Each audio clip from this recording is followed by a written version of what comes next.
I wanted to share something that happened as well that I learned that was profound. The lady has a daughter who just clocked 18 a few weeks ago. And before the session started, before the speaker started to talk, the daughter was the one that introduced her mom as the speaker. And before she introduced her mom, she said she wanted to share some things. She shared as a child who was raised by a parent that was intentional and raised by parents who created the right environment for her, who used the right discipline techniques, who understood the importance of connection, who understood the importance of response, not reacting, and all those principles of intentional and conscious parenting. And she was sharing from that perspective, and let me say, pleading with us parents that this journey is very important, because she, coming from that kind of home, saw the difference he made on her own journey. And compared to her friends in school, her friends who were raised by parents who were not conscious parents, or what we call intentional parents, who didn't have the right structures and systems of discipline, connection. And she could see how it impacted negatively on her friends. And for her, she could see how this helped her with her self-esteem. She knows who she is. She knows what she wants out of her life. In fact, at 18, she has a business, a babysitting business, that she's been running for 7 years. Hear that. She's 18. She has a business she's been running for 7 years. That means she started the business at 11. She even has employees. Yes, so it's not just her babysitting, like you're babysitting. No. She has a business. She has people that she's employed. I think she has about 10 staff who are also, who she sends to people's homes to babysit. They also babysit for programs. And she was sharing how her parents were able to help her with their method of parenting, how she sees the difference in herself and her friends. Her friends in school struggle with self-esteem, knowing who they are. She was even saying that she has friends who don't like their parents, who when they talk about their parents, they don't like their parents, they cannot wait to move out of the house, things like that. And she was saying that, dear parents, I'm speaking on behalf of the children, that this is very important to us. She also even shared that even when she goes to homes to babysit for families, even with little children, 3 and 4, she sees the impact of, the kind of system in the home, how it even impacts on these little children. And she was saying that.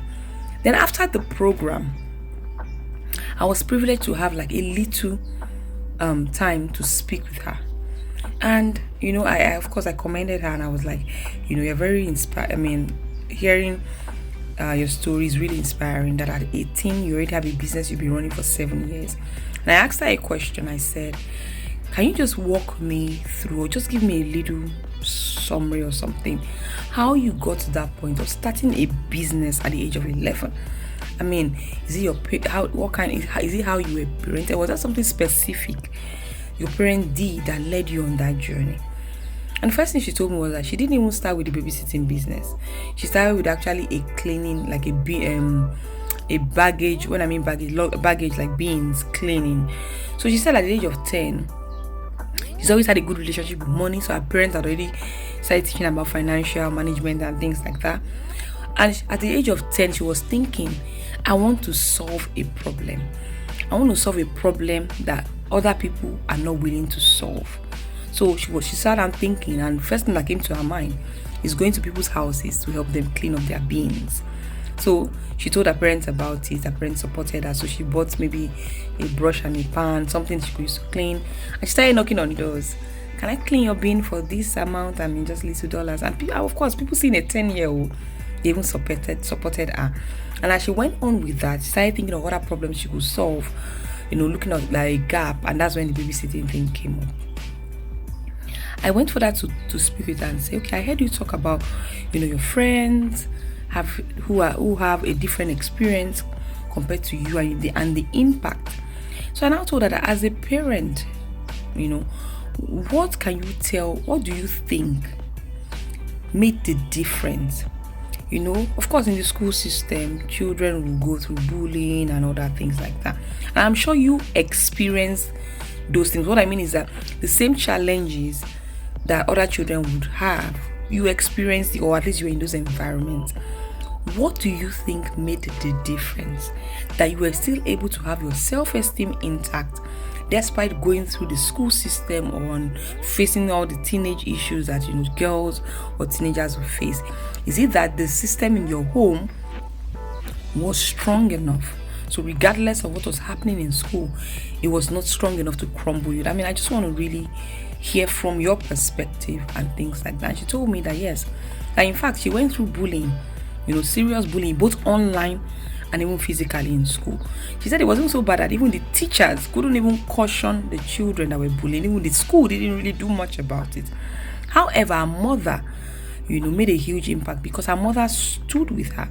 Her mother went to the school and made the school to take responsibility for what was going on. So her mother didn't just let it slide. Oh, it's one of those teenage things. Oh, you toughen up or just did that. No, her mother didn't just tolerate it like that. But of course, her mother also was building her self-esteem at home.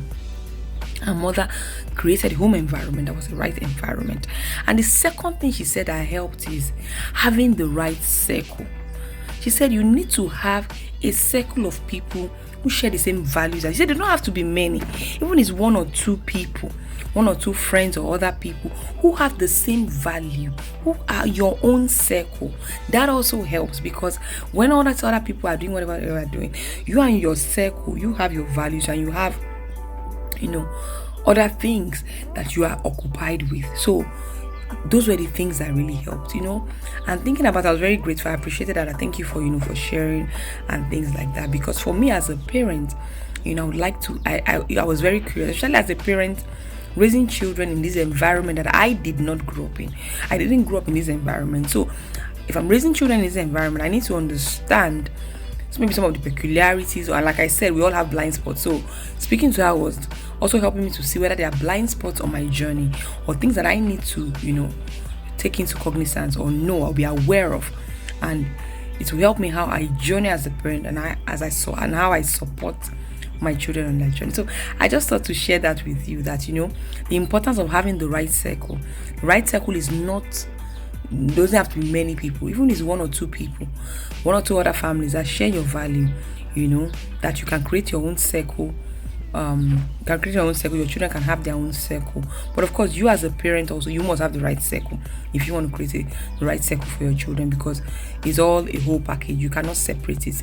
You ask yourself as a parent, do you have the right circle of friends who share your value and who are going where you are going, who have the same vision that you have for your children, for their children?